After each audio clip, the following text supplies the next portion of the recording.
En unha casiña branca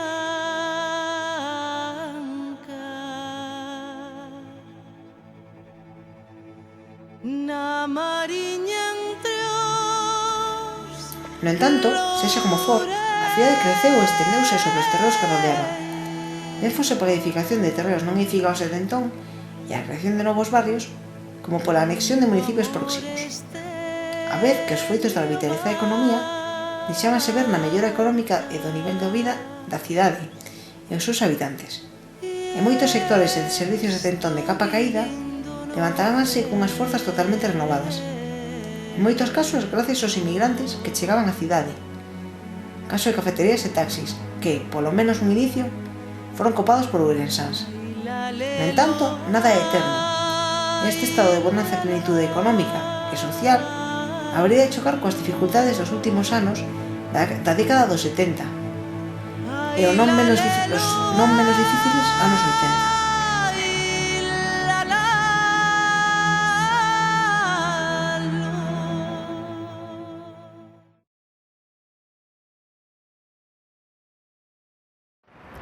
A crise do sector naval golpeará con forza a cidade durante o decenio 1975-85.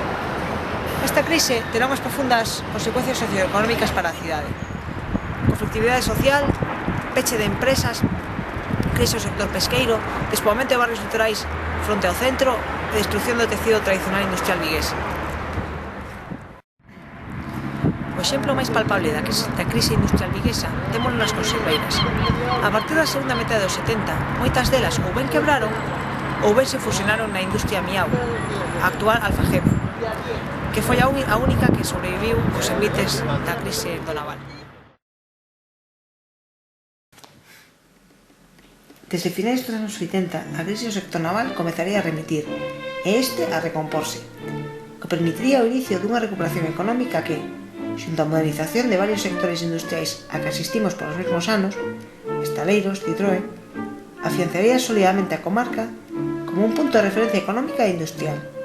No entanto, cabe destacar que, a pesar desta recuperación da naval viguesa e de boa parte do porto e de que os estaleiros de Vigo consolidaríanse como líderes da construcción de buques pesqueiros, a dura crise recentemente sufrida, a desarticulación de determinados sectores pola mesma e a necesidade dos estaleiros de reorientar as súas actividades faría que o facho da economía viguesa abandonase definitivamente o sector naval, pese ao peso que o sector aínda ten para o conxunto da cidade, e abrazarse ao automobilístico, acabando de perfilar a imaxe de Vigo que todos, en maior ou menor medida, temos hoxe.